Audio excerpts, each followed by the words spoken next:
Hey everyone, it's Mr. Ray here with our next calculus lesson. This will be our third lesson in the curve sketching.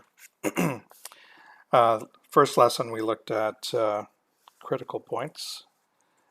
Second lesson we looked at uh, asymptotes, which was a review from grade 12, advanced functions. Today's lesson is brand new stuff, and it's based on the second derivative. Second derivative gives us some more interesting information about what the graph will look like. So the lesson is called concavity and points of inflection. So what we're actually finding when we do the second derivative are these things, the points of inflection. So we'll talk more about what those points mean and how they relate to concavity. Okay, so this is basically using second derivative. Okay, and if you remember, I guess about 3 lessons ago, we did a lesson on velocity acceleration, which was also looking at second derivative, so it's very much related to this lesson. Remember, if you had a function based on the position or distance of an object based on time, the first derivative of that function would be the velocity function based on time. And if you took the derivative of the velocity or the second derivative of the position function, you'd be actually, you'd have an acceleration equation based on time. Okay, so we're going to be looking at the second derivative. It's still combining stuff we did in the first lesson. Not so much today on the second lesson on asymptotes. That will be all brought together in the next lesson, which is the final lesson. So there will be one more lesson this week, and that'll be the final lesson in curve sketching. That'll be released Thursday morning, and then there'll be an assignment based on curve sketching. Okay, and then next week, it looks like there's 3 lessons for that unit. So I'm not exactly sure. I'm going to take a look at it.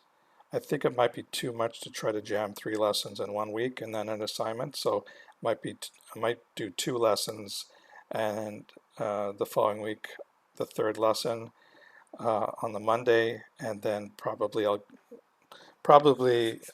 release the assignment early, like say Wednesday, and have it due on the weekend. So you'll have lots of time for that, and then the course will be done. Okay, so let's get back to the lesson. So in terms of the notation for second derivative, we've seen this before when we did velocity acceleration. Second derivative has the double quote, f double prime x or y double prime, or this Leibniz notation.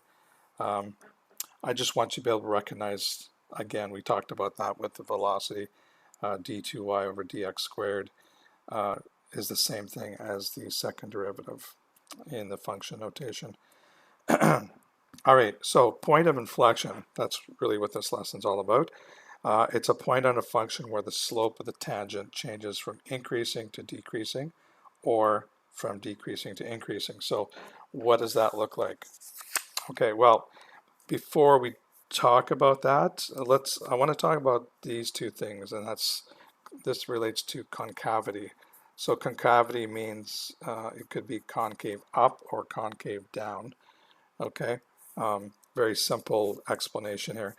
Interval of a graph of a function is concave up if it looks like a smile. So basically it could be something like that, like a parabola opening up, and if it's concave down, it looks like a frown. So it could be parabola opening down. Now it doesn't have to be this complete parabola shape. It could be parts of the parabola. So I could say, well, this shape here, if I just stop it right there, that's also concave up. And this shape here, which would be the second half of this parabola opening up, this is a third type of concave up. All 3 of these are, well, you could consider a smile or parts of a smile. but they're all three considered to be concave up. So that's important because when we're finding points of inflection, it won't necessarily look like this. In fact, it won't look like this. It'll be one of these two things or one of these two things, where if I split the concave down into two separate parts, so it could be that, it could be that, or that. So those are the three options for concave up and three options for concave down. So what's a point of inflection? Well, basically it's where it changes, where the graph changes from either concave up to concave down, or vice versa. So what you could incorporate different parts of that. So you could have a graph that looks like, actually I'm going to do it down here. You could have a graph that looks like concave up to that point, and then from there it looks like concave down. Okay.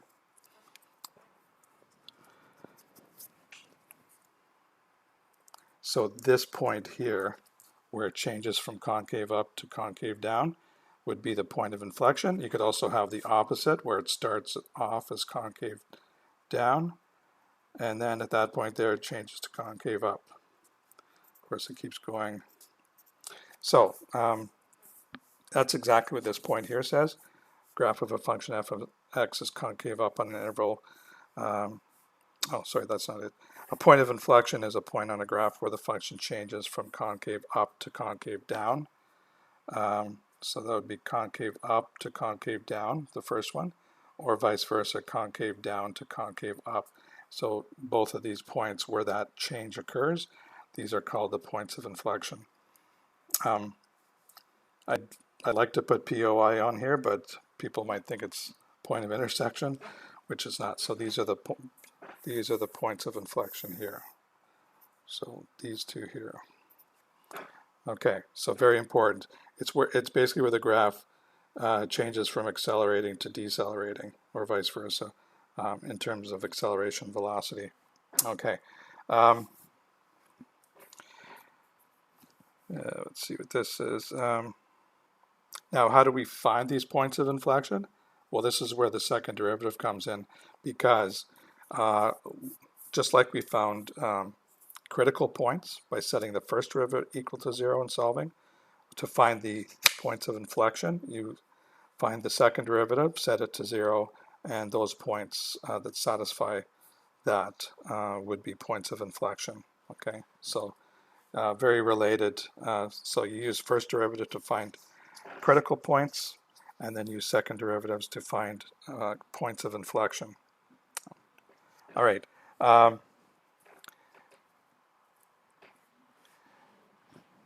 Now, when we look at the second derivative, how do we know if it's like once we find the point of inflection? How do we know it's one of these situations, or maybe it's something completely different?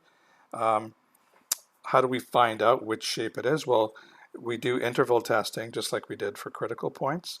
So if I'm going to look for a range of values for x, and if the second derivative for that test value is positive, that means it's concave up. If the second derivative is negative for that value of x, then it's concave down. So we're going to apply this basically for the interval test for concavity to see, okay, once we found the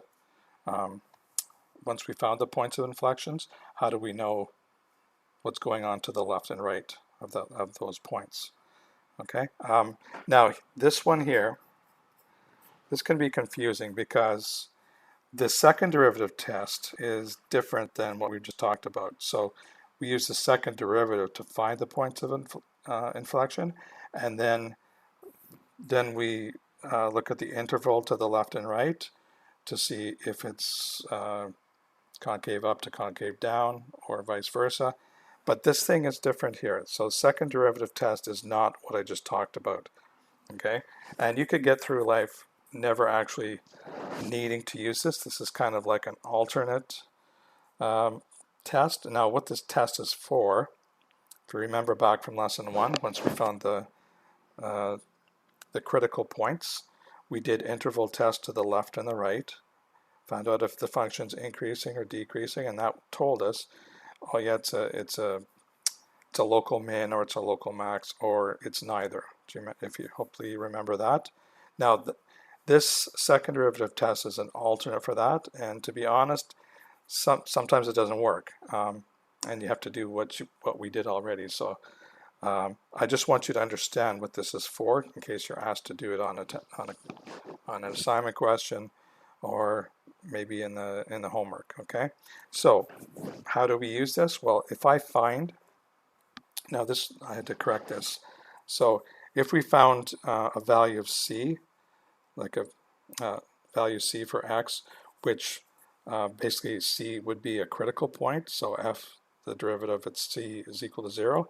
So once we found that c is a critical point, what we can do is then plug that value of c into the second derivative, and if the value is positive, then that critical point at c is a local min.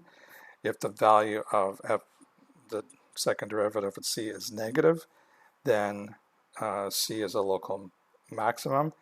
Now, however, it can fail. If the second derivative, you plug c in, you get 0 again,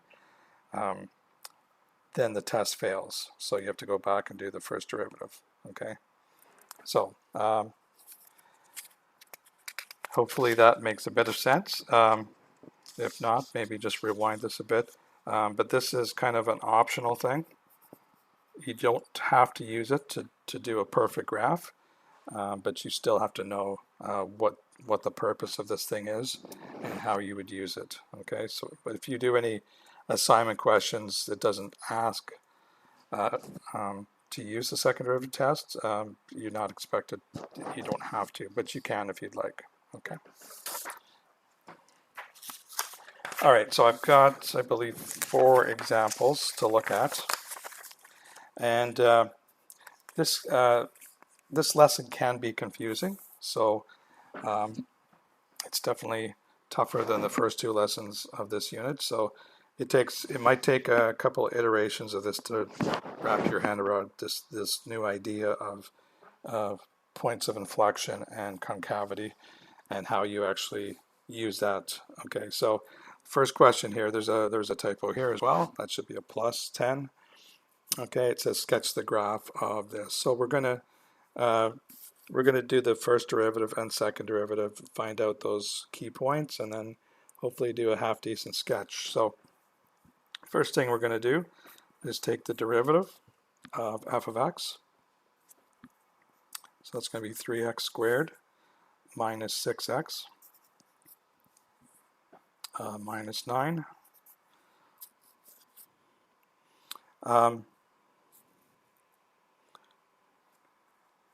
Okay, so what we're going to do now is we got the first derivative. We're going to find the critical points, and hopefully from that find local mins, maxes. So we set this equal to 0. Now at the same time, I'm going to factor out a 3. Okay, and that factors very nicely x minus 3x plus 1. And from that, I can see I'm going to have 2 critical points. I'm going to have critical points. I'm going to have one at x equals 3.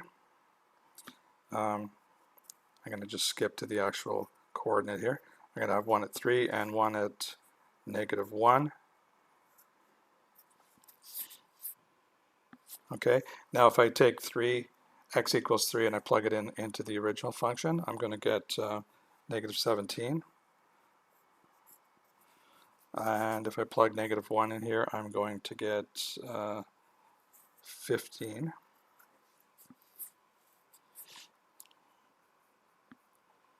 Okay, now we'll do the second derivative. So I basically start with the first derivative, take the derivative of it, I get 6x minus 6.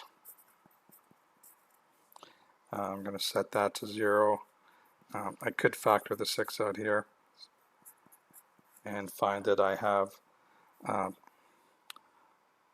possible point of inflection.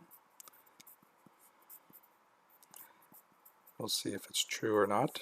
Point of inflection, and that's going to be at 1, x equals 1, and then when I plug 1 in here, I get the y coordinate of -1. So I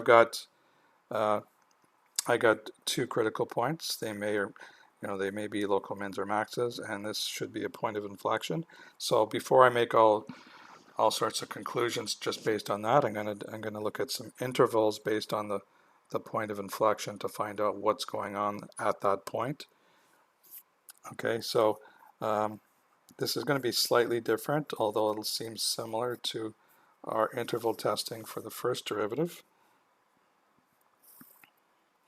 Okay, so for this I'm only looking at that one point and the intervals to the left and right. So I'm actually going to make a separate column for that value of x. So x equals 1, x greater than 1, and x less than 1. So I'm not testing to find out what's going on with the critical points, because if I was, I would have intervals based on -1 and 3. This interval is based on the second derivative point of inflection of x equals 1. So I'm going to put 3 rows here.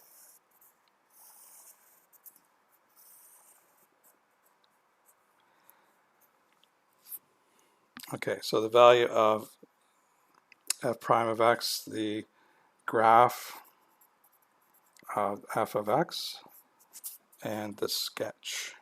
I know that seems like it's the same thing. I think I took this from the textbook, so you'll see what the difference is when I do this.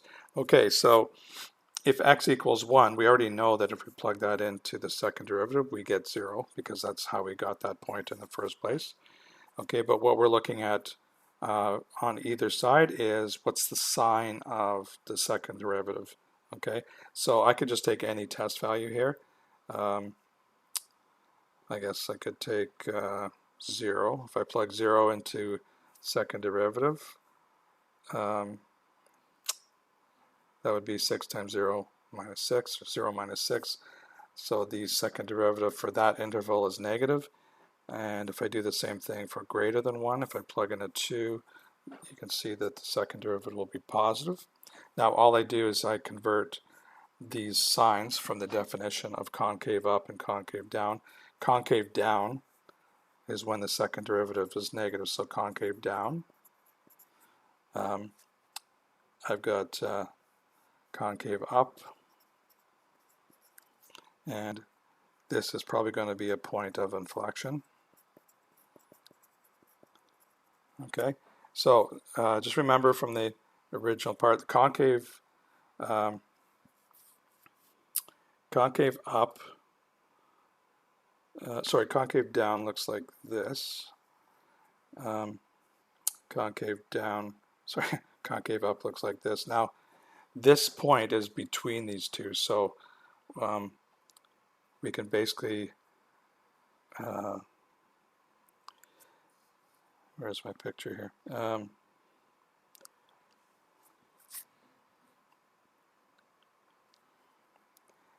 It's basically going to look like this. So I'm going to have a point of inflection here. Does that make sense? Hold on one sec. Okay, so quick timeout. I had the direction wrong here. So if these two, if I'm going to join concave down and concave up, where this is on the left, this is on the right, you can see I'm going to use this part on the left. So I basically got that rightmost section, and then I stop, and then it turns into the left part of this. So the point of inflection will go from concave down to concave up. Okay. Now, so if I'm doing my sketch, okay, so I've got my point of inflection at 1. I've got 2 critical points, one at -1, one at 3.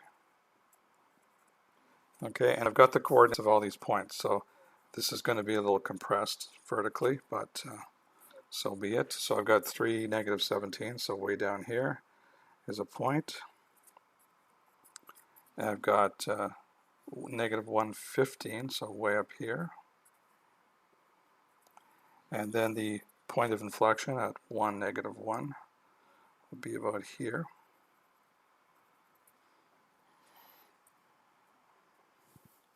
Okay. Now, they didn't ask us to really do the first derivatives, so I already know I've got critical points here. I could do the second derivative test here and plug in x equals 3. If you remember, I'll just bring that up here. So this is where you could use the second derivative test. If I plug in what I know to be a critical point into here, if the value is greater than 0, it's a local min. If the value is less than 0 in the second derivative, it's a local max. So using that, I'll figure out that if I plug x equals 3, I know that's going to be positive in the second derivative. I didn't actually do it here, but from that you can find that that's a local, that would be a local max. Yep, local max, and the second one is a local min. Now, you could have figured that out by looking at the intervals for the first derivative, but this is a way you could use that second derivative test to avoid having to create a whole table. So from that, I can now go and, I know that's a local max. I know this is a local min, and I know this is a point of inflection. So I know that's the point where it changes. You can see that this is going to be concave down on the left, and this is going to be concave up. So the best way to draw these is to actually put the points, put your little cups at the points at the local mins and maxes, and then basically you can draw that down. You have to keep it going as if it's concave down to that point, and then it changes right here. So at that point it changes and goes back up. And this one here, we didn't do any tests for x-intercepts or y-intercepts, although we do know the y-intercept would be 10 without any real work. But we do know this comes down, but based on what we've done, we don't really know what these x-intercepts are. Okay, so that's how you use the second derivative to find possible points of inflection, and then use the intervals for the second derivative to be able to sketch using concavity. So concave down to concave up looks like this. Okay, so hopefully that helps you. That is a pretty important point. I mean, we could have graphed this we could have sketched this without the point of inflection, but we're really guessing as to where this curve kind of changes concavity, and you can see that's an important point. Okay, second example, we're looking at a quartic function, so f of x is x to the fourth. So it just says sketch the graph. So first do the first derivative. That's going to be just pretty simply f4x cubed. If we set that equal to 0, divide by 4, x will be 0. So we have x equals 0 is a solution, so that's a critical point. Now if I do the second derivative, okay, I take the derivative of 4x cubed, that becomes 12x squared. If I set that equal to 0, I get the same answer. I get x equals 0 for that too.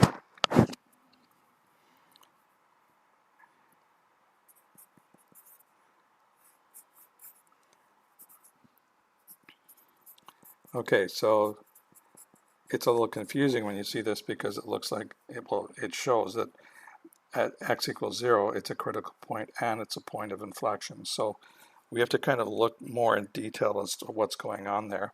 I mean, most of us could probably know what this graph looks like. I mean, we did it in advanced functions.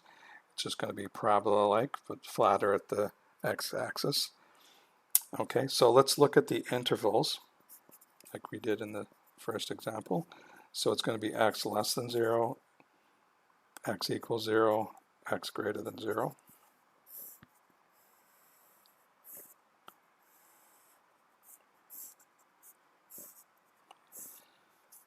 So derivative, second derivative,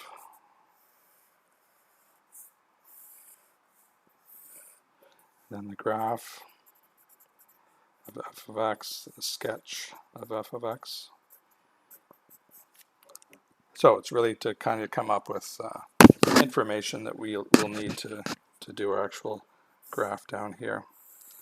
Okay, so we already know that at x equals 0, the second derivative is 0. That's how we figured to use this point. If I plug in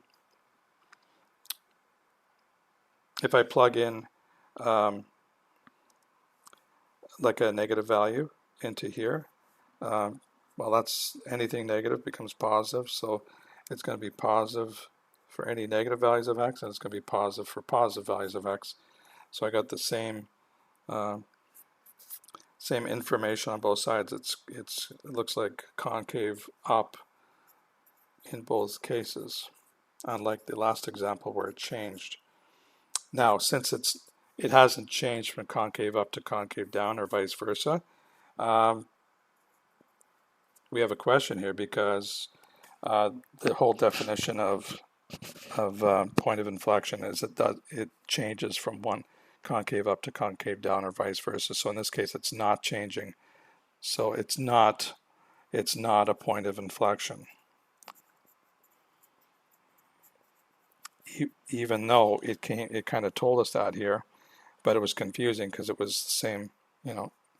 Could it be a critical point and a point of inflection? Well, this tells us that in this situation, no, that's not a point of inflection.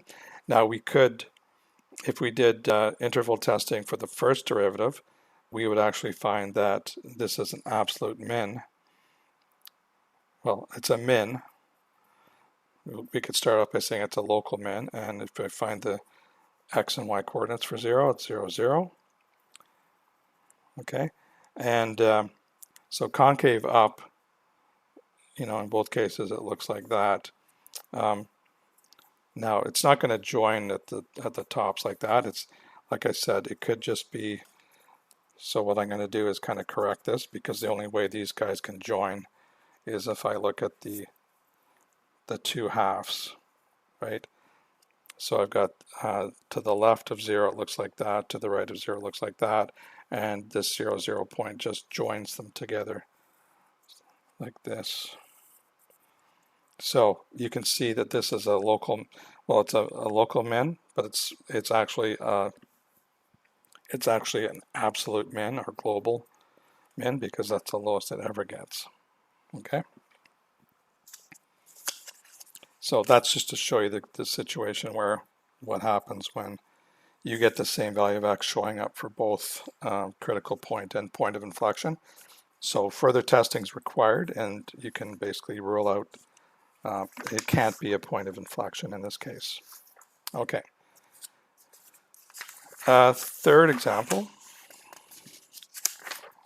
we have a cube root function. Okay, so it says sketch the graph of the function. Again, it says use first and second derivatives to analyze this function.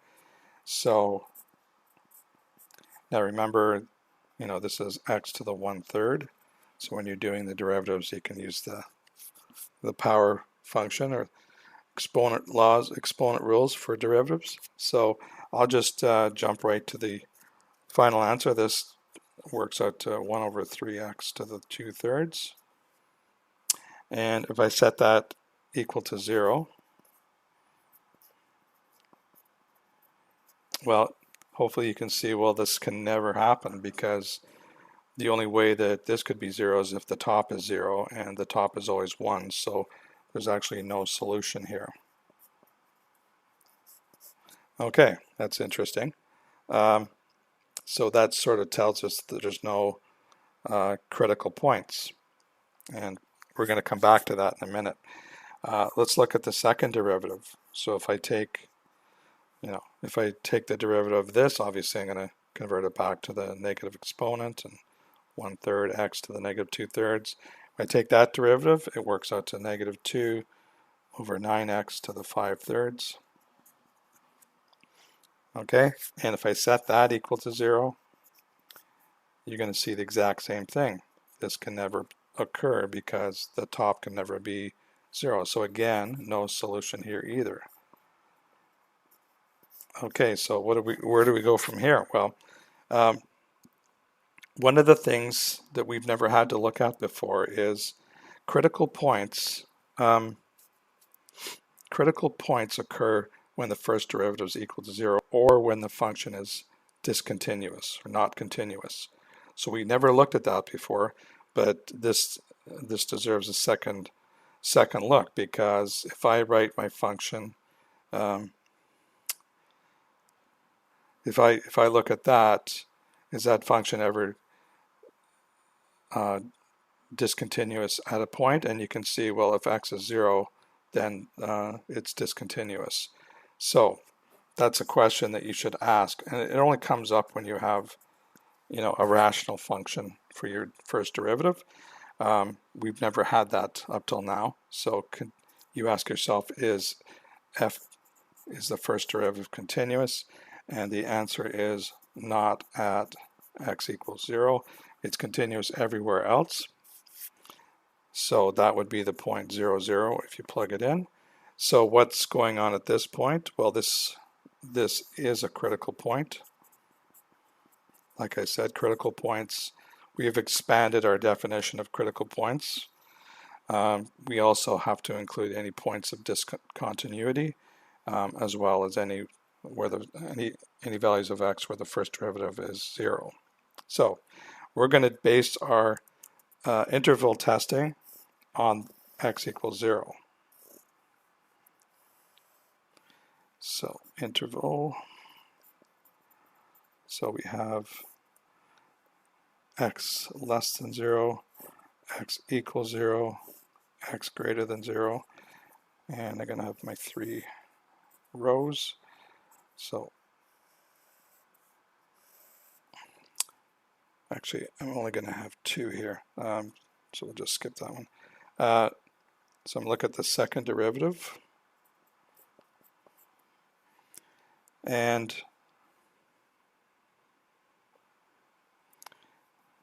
here I'll just look at the graph.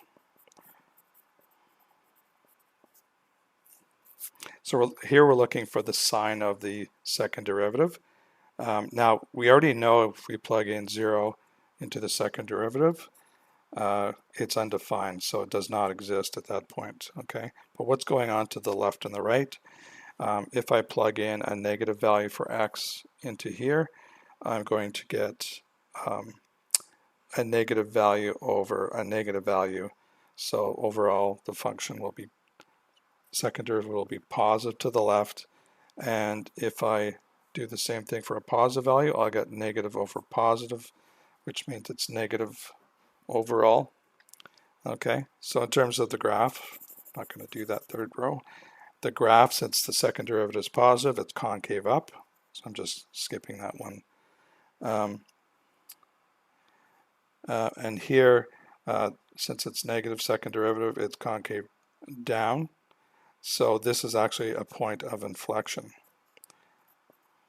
because that's the point that breaks the concavity between concave up to changes to concave down. So obviously it's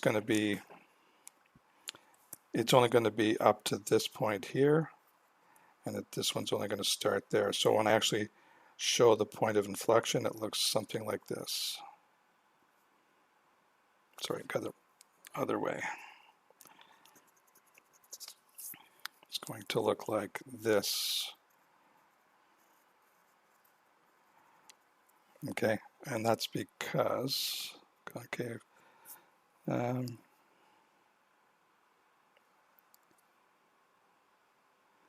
Okay, so let's just go to the sketch. So I've got, now at x equals 0, remember it's undefined. Well, the function is defined there, but the second. So we do have the point at 0, 0. And if you Actually, I think I got that backwards. Yeah, I did. Okay, so that is going to look like this.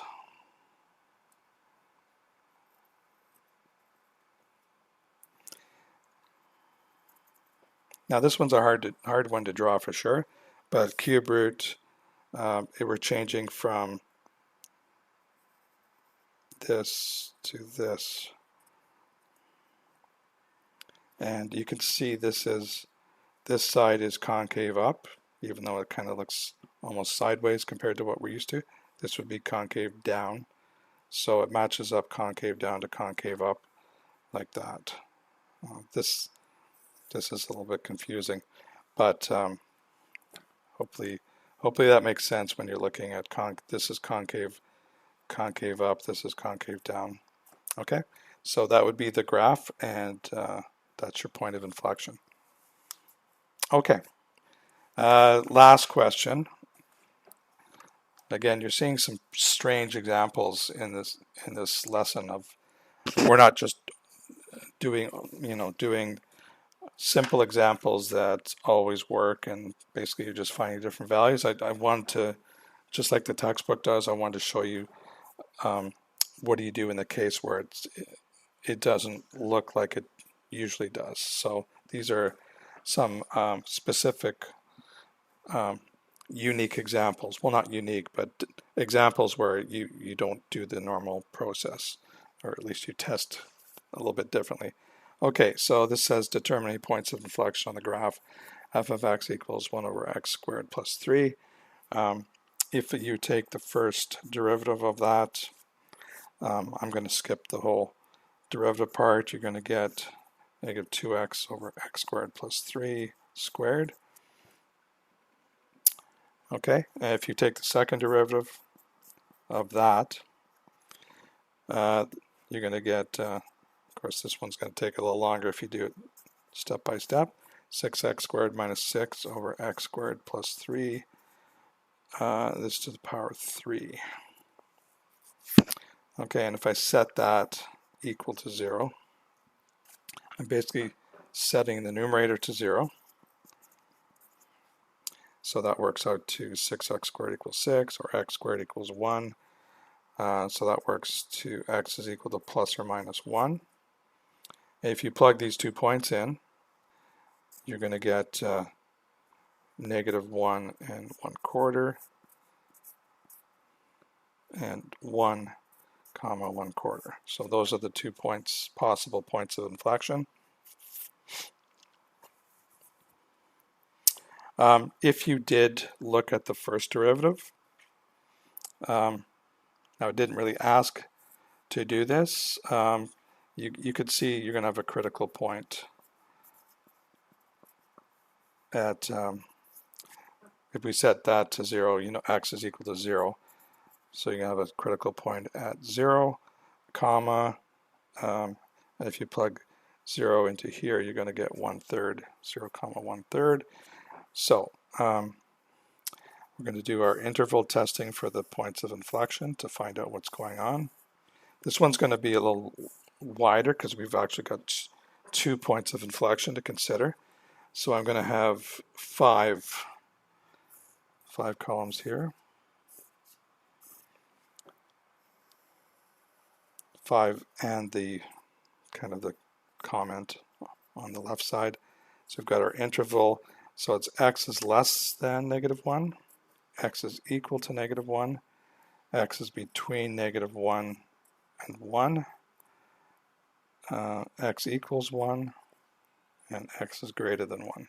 So you can see as soon as you have that second point of inflection, your table gets bigger by 2 more columns for each new possible value. So if I check the sign of the second derivative here, well, I know these 2 are 0 because that's how I got them. And if I plug in a value like negative 2 into the second derivative, the sign of that's going to be positive. If I plug in, if I plugged in x equals 0, I'm going to get a negative value. And if I plug in something bigger than 1, I'm going to get a positive value. So you just take test values like you normally do. You could put in x equals 2, x equals 0, x equals -2, and to get the sign. Okay. Now in terms of the graph, we've got, this is concave up, this is concave down, this is concave up. Okay, so this is a point of inflection, right? So these, because on both sides you have a different concavity. So what does this point of inflection look like? Well, it's the left side of this and the right side of this. So basically, it's going to look like, sorry, it's the right side of this and left side of this. So it's like this. And then you get the opposite going on here. So you have like a point of inflection in the middle there. So now when we do our sketch, this is a strange looking graph. It actually doesn't have any points of discontinuity because there's no value of x that will make this undefined. So unlike most rational functions, you don't have to worry about that. So in terms of the points of inflection, I've got 1 and -1, and then I've got critical point here, and the points of inflection, so that's about 1/4, I guess. That's about 1/4, -1, 1.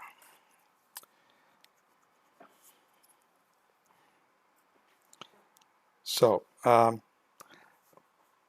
we could tell when we do, when you look at this, you know that this is not going to turn around anywhere in between here. So this actually is a local max, and you can draw it out like that to make it a parabola. And then both of these points, it changes concavity, so it actually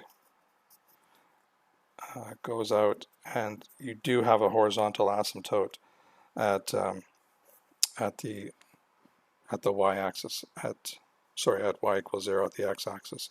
So that's what that graph looks like.